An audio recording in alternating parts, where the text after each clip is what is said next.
Nathalie Jolicoeur est une hygiéniste dentaire, en plus d'être coordinatrice clinique et enseignante au Cégep de Terrebonne. Depuis maintenant 3 ans, elle s'occupe d'organiser une activité avec les jeunes du Centre de la petite enfance en leur offrant des soins gratuits. Elle nous raconte aujourd'hui comment le projet est venu à jour et quels bénéfices celui-ci apporte-t-il à la clinique dentaire du Cégep de Terrebonne. Quelle sorte de clientèle que vous recevez ici dans la clinique au Cégep de Terrebonne? Bien, ici, en fait, la clientèle, c'est majoritairement des adultes qu'on reçoit. Beaucoup de personnes âgées aussi, parce que il faut avoir du temps pour venir se faire traiter ici.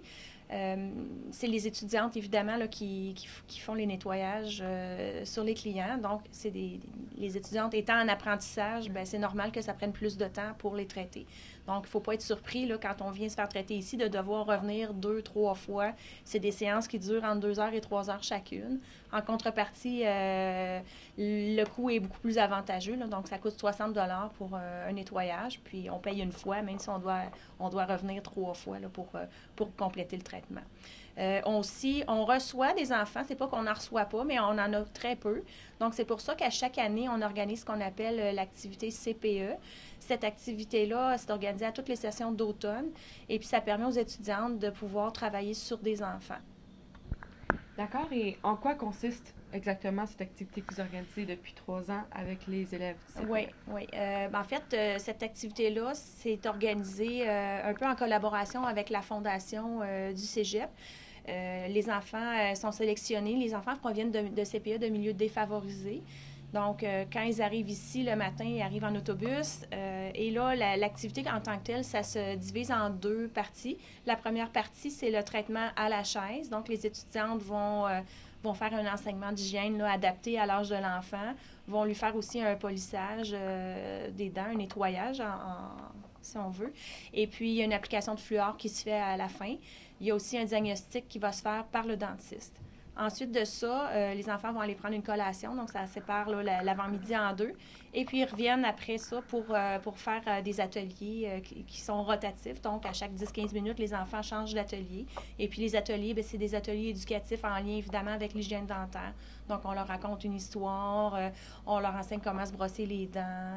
Donc, en gros, là, c'est un peu la façon que ça fonctionne. D'accord. Comment ce projet est-il venu à jour? D'où est-ce que l'idée vous est venue de faire cette activité-là? En fait, l'idée en tant que telle, j'aimerais vous dire que c'est moi qui a eu cette magnifique idée, mais ça serait vous mentir. Il y avait plusieurs objectifs là, derrière cette activité-là. Le premier, c'était de faire de la publicité de la clinique, donc de faire connaître au grand public là, notre existence. Donc, en faisant ce genre d'activité-là, bien, ça nous permet de nous faire connaître par les gens de la région. L'autre but de cette activité-là, c'était de permettre aux étudiantes de travailler justement sur des enfants, étant donné que la clientèle ici est relativement plus âgée. Donc, le deuxième but, c'est un but qui est pédagogique. D'accord. Quel sentiment ça vous apporte de savoir que vous offrez des services qui sont gratuits à des jeunes enfants qui viennent souvent de familles plus défavorisées? Bien, le sentiment, c'est sûr que ça ne peut pas faire autrement que de nous donner un sentiment de fierté. Puis c'est toujours plaisant de pouvoir donner au suivant. Ce que j'aime de cette activité-là, c'est qu'à la fin, bien, tout le monde est content. Les enfants qui ont reçu les soins sont contents d'être venus nous voir, les éducatrices aussi. Et puis, les étudiantes, de leur côté, bien, souvent, c'est la première fois que c'est leur premier contact avec un enfant. Donc, c'est une activité qui est très enrichissante pour les étudiantes. Et puis, ça leur donne un bagage de connaissances, puis ça les habilite à mieux intervenir auprès des enfants. Donc, ça les prépare finalement au marché du travail. Merci beaucoup de m'avoir reçu, Nathalie.